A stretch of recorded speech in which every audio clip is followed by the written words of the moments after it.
ઝુબેન કોન્ટ્રાક્ટરની air સ્પોર્ટ્સને પ્રોત્સાહન આપતી મહત્વપૂર્ણ પહેલ. ગુજરાતનું પ્રથમ ખાનગી રનવે દાહોદ નજીક રામપુરા ગામે ખુલ્લું મુકાયું. એર સ્પોર્ટ્સની પ્રવૃત્તિઓને પ્રોત્સાહન આપવાના ઉદ્દેશ્યથી દાહોદ જિલ્લાના રામપુરા ગામ નજીક ગુજરાતના પ્રથમ ખાનગી રનવેનું તાજેતરમાં ઉદ્ઘાટન કરવામાં આવ્યું છે. રતન ટાટા નેનો એરફિલ્ડ નામથી તૈયાર કરાયેલો આ રનવે દાહોદના યુવાન ઝુબેન કોન્ટ્રાક્ટરની મહત્વાકાંક્ષી પહેલનું પરિણામ છે. આ ઉદ્ઘાટન દ્વારા સાહસિક ઉડ્ડયન પ્રવૃત્તિઓના ક્ષેત્રમાં એક નવો માર્ગ ખુલ્યો છે, જે યુવાનોને પેરાગ્લાઇડિંગ અને પાવર્ડ પેરાગ્લાઇડિંગ જેવી ગતિવિધિઓ માટે એક સુવિધાયુક્ત મંચ પૂરું પાડશે. દાહોદના પારસી પરિવારના ઝુબેન કોન્ટ્રાક્ટર દ્વારા આશરે 20 લાખ રૂપિયાથી વધુના ખર્ચે આ રનવે તૈયાર કરાયો છે, જેની લંબાઈ 2000 ફૂટ અને પહોળાઈ 70 ફૂટ છે. આ યુવાન વર્ષોથી પેરાગ્લાઇડિંગ, હેંગ ગ્લાઇડિંગ અને પાવર્ડ પેરાગ્લાઇડિંગ જેવી ઉડ્ડયન સંબંધિત સાહસિક પ્રવૃત્તિઓમાં સક્રિય છે. પોતાના શોખને સામાજિક ઉપયોગિતામાં પરિવર્તિત કરી તેમણે આ રનવે બનાવ્યો છે, જેથી સ્થાનિક યુવાનો અને વિદ્યાર્થીઓને એરો સ્પોર્ટ્સમાં જોડાવા માટે પ્રોત્સાહન મળી શકે. આ નવનિર્મિત એરફિલ્ડ દાહોદથી લગભગ 150 કિલોમીટરના અંતરમાં કોઈ એરપોર્ટ ન હોવાથી ઉડ્ડયન પ્રવૃત્તિઓ માટે એક મહત્વપૂર્ણ કેન્દ્ર બનશે. નજીકના હવાઈ ટ્રાફિક નિયંત્રણની સૂચનાઓનું પાલન કરી અહીં ઉડ્ડયન કાર્યો સરળતાથી થઈ શકશે. આ અનોખી પહેલ એર સ્પોર્ટ્સના ક્ષેત્રમાં ગુજરાતનું નામ રોશન કરશે તેમજ સ્થાનિક સ્તરે સાહસિક રમતોના વિકાસ માટે એક નવી દિશા સૂચવે છે, જેનાથી રાજ્યમાં પર્યટનને પણ વેગ મળવાની સંભાવના છે. હું એડવેન્ચર સ્પોર્ટ્સથી છેલ્લા 15-20 વર્ષથી જોડાયેલો છું. આજનો દિવસ એક ખાસ છે. એક રીતે અમે એક થેન્ક્સ બોલે છે રતન ટાટાને. આ એક દિવસ એવો દિવસ છે જે ઇવન આ દુનિયામાં નહીં રહ્યા. He lost his life of old age and complications. પણ એનાથી અમને ખાલી એક જ ચીજ શીખવા મળ્યું. એ માણસે જિંદગીમાં બધાને આપ કર્યું. એક ઇન્સ્પિરેશન લઈને એમના નામે આ એક નાનો રનવે અમે બનાવ્યો છે, which is even named as Ratan Tata nano runway. ખાલી એક પર્પસ નથી સોલ્વ કરવાનો છે કે એડવેન્ચર સ્પોર્ટ્સ કે ખાલી ફ્લાઇંગ એક્ટિવિટી માટે. આની પર વિશેષ ચીજ કરી શકે, જેમ કે આપણે સ્કેટિંગની કોમ્પિટિશન કરી શકીએ છીએ.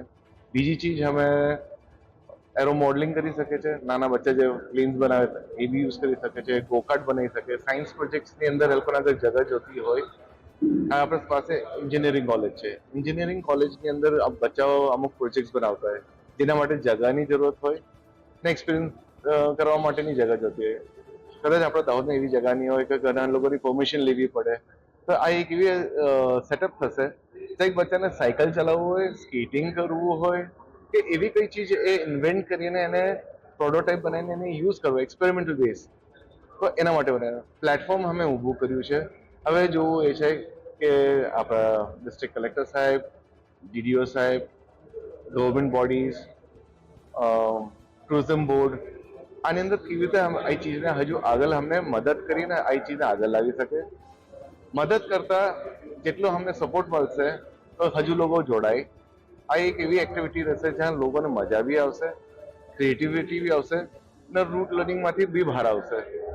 તો એક એન્જોયેબલ પ્લેસ આજના તારીખમાં અમે ઊભું કર્યું છે, થેન્ક્સ ટુ PAI જે છે powered hang gliding association of India. આજના મેઇન બધા જે લોકો આવેલા એ લોકો લેફ્ટનન્ટ કર્નલ્સ હતા, વિંગ કમાન્ડર, કેપ્ટન્સ, એ લોકો બધા મળીને અમે આ એક નવી એક્ટિવિટી સાથે જોડાયેલા છે. હજી અપ્રોચ જે મેન્યુફેક્ચર છે મિસ્ટર જાવેદ હસન, જે એલ્બર્ટોસ ફ્લાઇંગ સિસ્ટમ જે મેક ઇન ઇન્ડિયાના પ્રોજેક્ટ છે, તો મોસ્ટ પ્રોબેબલી ફ્યુચરમાં એવું બી થઈ શકે છે કે એક નાની એવિએશન ઇન્ડસ્ટ્રી બી દાહોદમાં ડેવલપ થાય. પહેલ અમે કરીએ છીએ, સપોર્ટ ને વેલ વિશેસ અમને લોકોની જરૂરત છે ને ગવર્મેન્ટની સપોર્ટની જરૂરત છે. Thank you so much.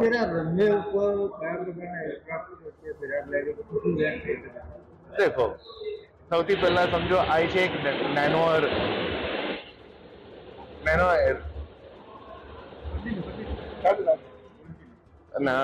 Airfield છે. નેનો એરફિલ્ડ એટલે it's not about plane, microlight એ બી ના કહેવાય. આ છે paraglider, paragliding, parasailing, hang gliding જે વિંચથી કરવામાં આવે છે. વિંચનો મતલબ એ છે જ્યારે તમે એક નાની પતલી રસ્સી બાંધી એ લોકોને કેવી રીતે પેરાગ્લાઇડિંગ કરી શકો એને શીખવાડવા માટે એક ટ્રેનિંગ ગ્રાઉન્ડ બની શકે. ને જે આ જગા છે જેમ મેં કીધું પહેલા બી આ મલ્ટીપર્પઝ માટે છે. પેરામોટર બી તમે ઉડાવી શકો છો, પેરાગ્લાઇડિંગ બી કરી શકો છો, ટ્રાઇક પ્લેઇંગ બી કરી શકો છો, હેંગ ગ્લાઇડિંગ બી કરી શકો છો. કરવા માટે તો બહુ બધી ચીજો છે, પણ રાइट नाउ हमें रिस्ट्रिक्टेड खाली इतना ही है पैरामोटरिंग, पावर्ड हैंग ग्लाइडिंग या हैंग ग्लाइडिंग के रिलेटेड हमें આને યુઝ કરવાના છે. અને બીજી ચીજ જે યુઝ કરવાના છે એ જે મેં તમને કીધું સાયન્સ પ્રોજેક્ટ્સથી રિલેટેડ જે બચ્ચાને એક્સપેરિમેન્ટલ બેસિસમાં યુઝ કરવું હોય એના માટે યુઝ કરશે.